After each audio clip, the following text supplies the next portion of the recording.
somewhere. Oh, you can park there. Yeah, but only.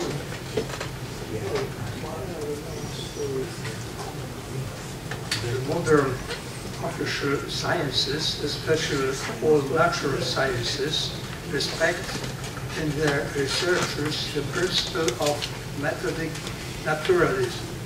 That is, they consider all phenomena, all processes, as entirely natural, and therefore in their scientific explanations, they do never adduce or cite supernatural entities and forces. The purpose of this paper is to show that modern science has its own self-existent, self-acting, self-sufficient, etc., natural all-being, natural omni-being, that is the entire nature considered as a whole that justify the scientific methodic naturalism. Since this natural all-in-being contains the entire realm of existence and of all manifestations of existence like information, activity, laws, and so on, it should be called the universal integer absolute.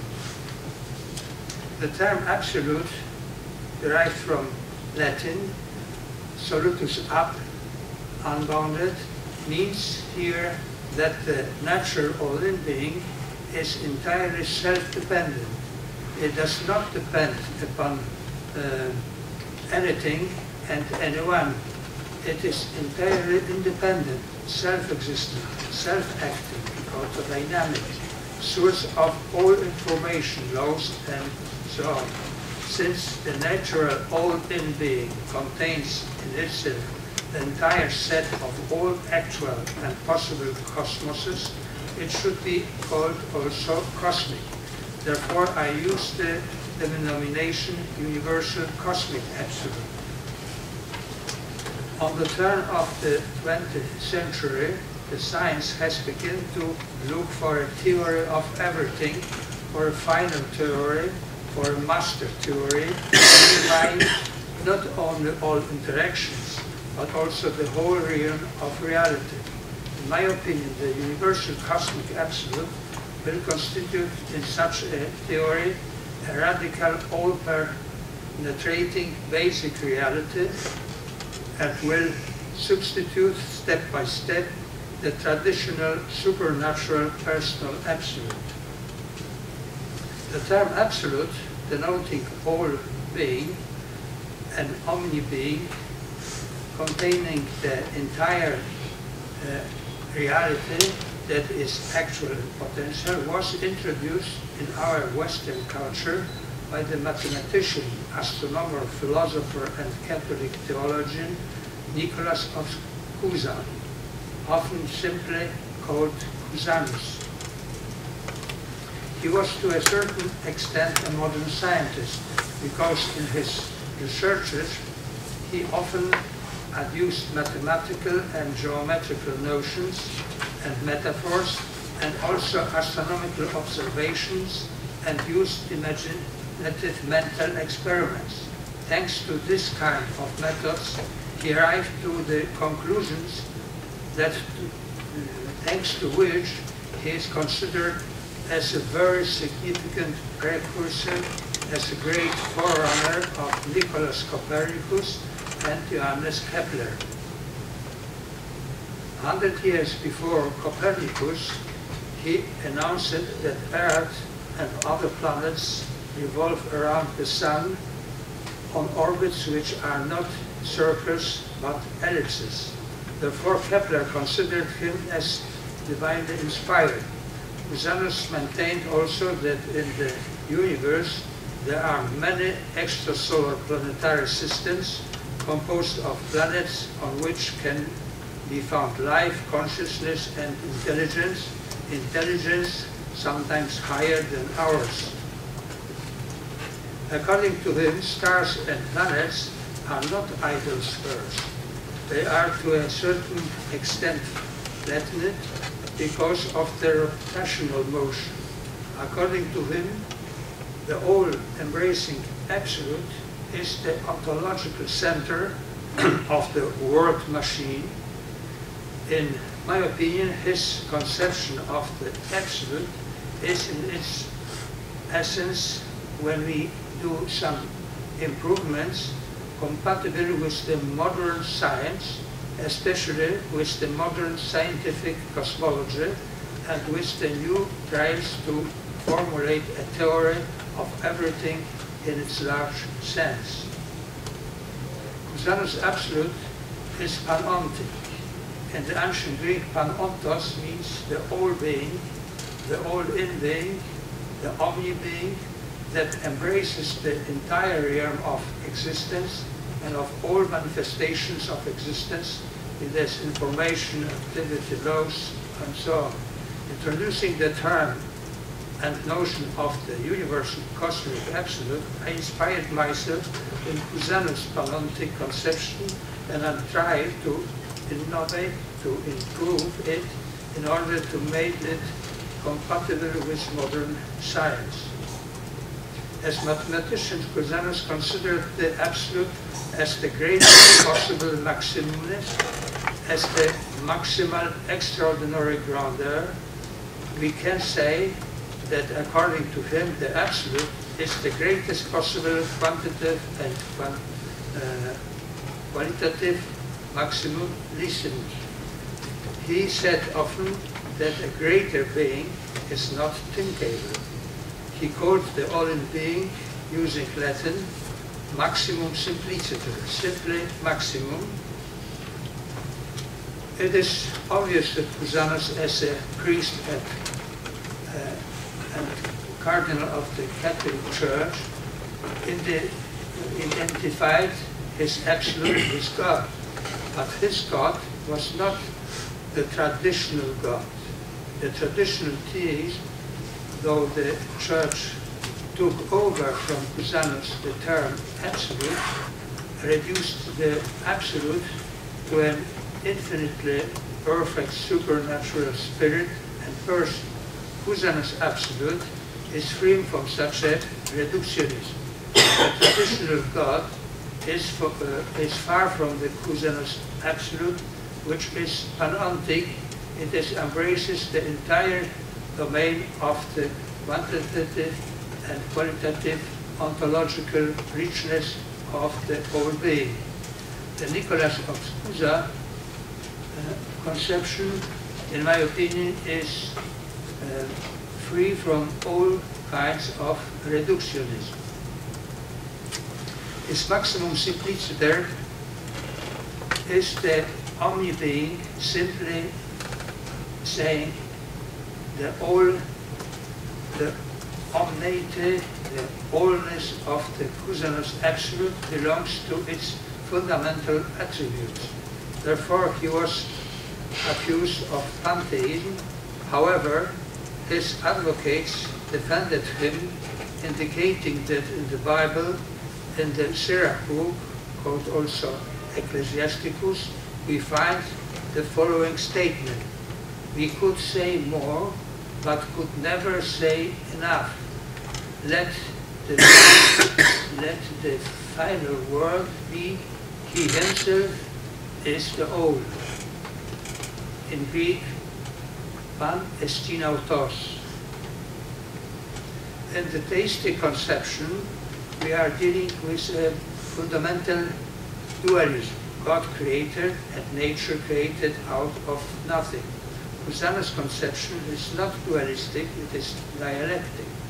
The basic principle that governs in it sounds coincidence of opposites.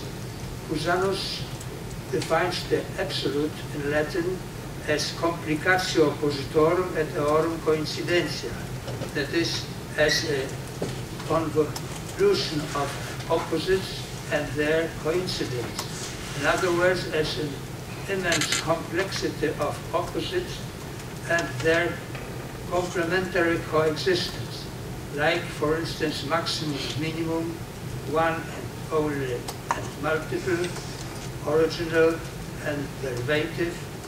cosmos order and chaos, disorder, simplicity and complexity, indivisibility and divisibility, indestructibility and destructibility, non-local, local, and so on. With coincidence of opposites, we are dealing in everyday life and in scientific researches. The most fundamental dialectic opposites, it is the constitutive opposite components of the maximum simpliciter, simple maximum, maximum absolutum, the absolute maximum, and maximum contractum, the contracted maximum. This basic coincidence of opposites constitutes the source of all other opposites that coincided in the simple maximum, that is in the all-in-being that constitutes the universal integral cosmic absolute. The absolute maximum represents all what is original, generating, basic, fundamental, primordial, causal, creative, essential, necessary, all what constitutes a basic connective information, and so on. Instead, the contracted maximum represents all what is potential, virtual, secondary, derivative, accidental, all what constitutes a compacted information, able to be put in reality, all what manifests itself through a second-hand activity and creativity.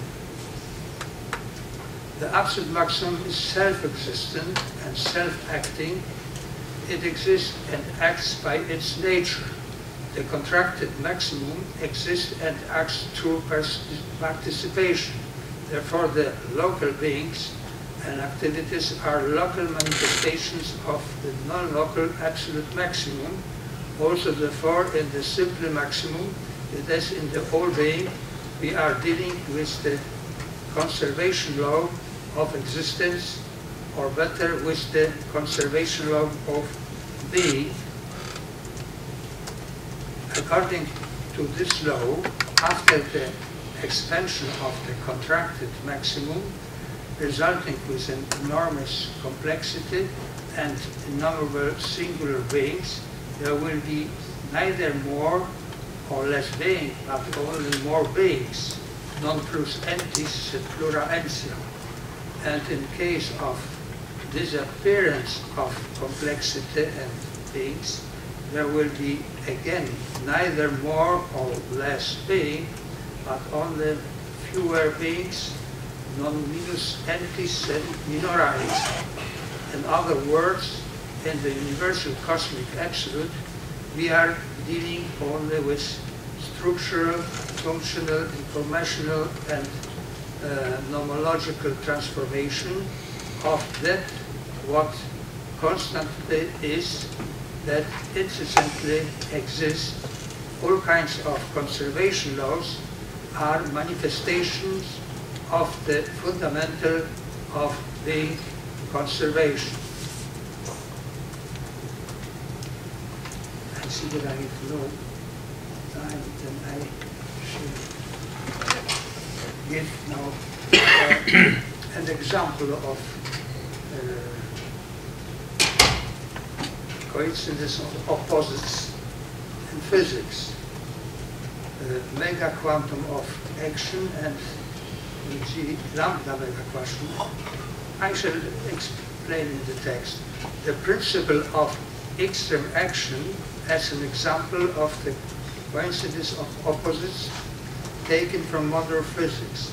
In the universal cosmic absolute, we are dealing with many examples of maxima and minima.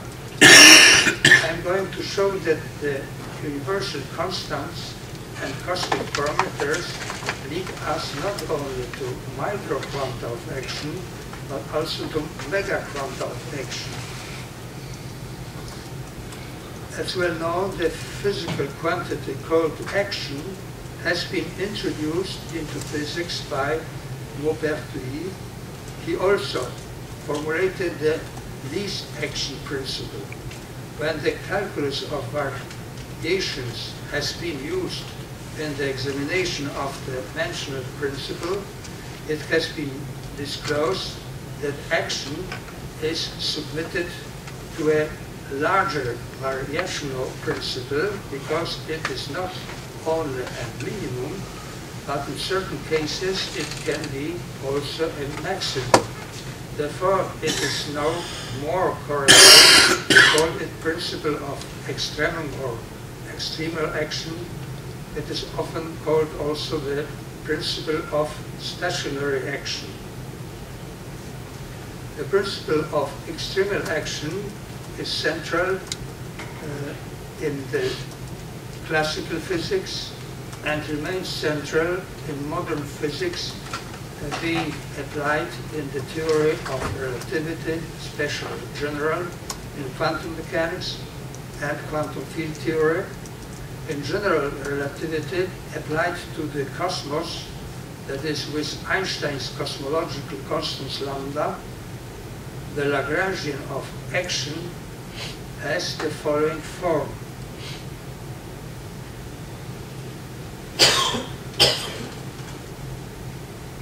You can read the components of this Lagrangian.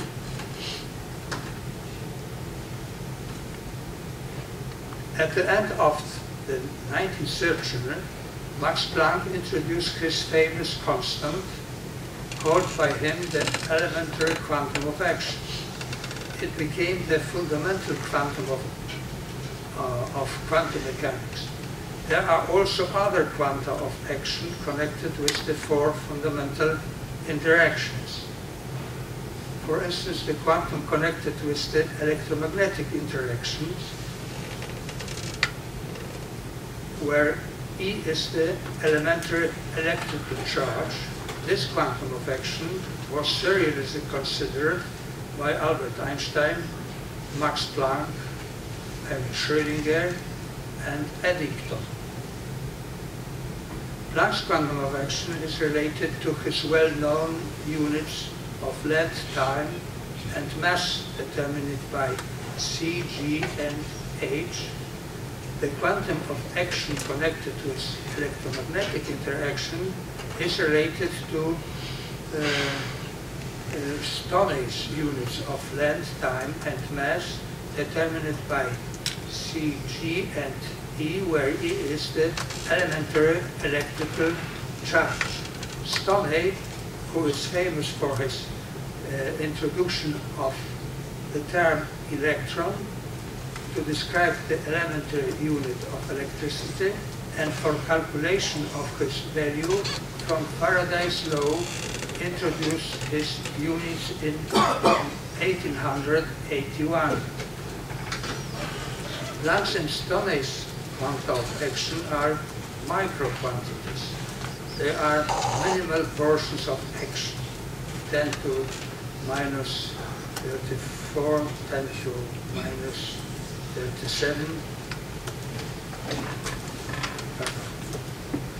Let's look for opposite maximal quanta of action. One of them is related to the lambda units. The lambda mega quantum of action is related to lambda units. They determine it. Let's first introduce the lambda units.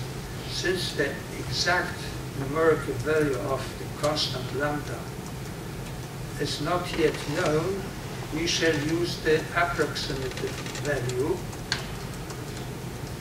So we see the lambda length, lambda time, lambda mass, lambda energy. Now we can introduce the lambda mega quantum of action determined by lambda units. As we can see, this quantum of action is a mega quantum because it is 10 to 86. Since the Einstein's gravitational constant is equal, as we can see, we can the Formula 1 write in a more aesthetical way. as we can see, lambda mega quantum of action is the inverse of the product of the three fundamental constants of general relativity. C, the velocity of light, K, the Einstein's constant of gravitation, and lambda, the cosmological constant. Note that the formula concerning lambda mass and energy can be written in an analogical way. We are dealing with the three constants. Now let's add lambda units, let's add other lambda units that we will use in this paper. Let's begin with the so-called pressure of the physical vacuum, or lambda density of energy. We have here lambda pressure, lambda acceleration, and lambda force. Lambda force is 1 divided by K. Let's return to the Lagrangian. Note that in this Lagrangian, the lambda force, 1 divided by K, is present and placed at the first place. It is divided here by 2. In the Lagrangian there are also present the three constants on which h lambda depends. This fact indicates that in the Lagrangian the constant h lambda can be disclosed. You have here the Lagrangian written with this constant.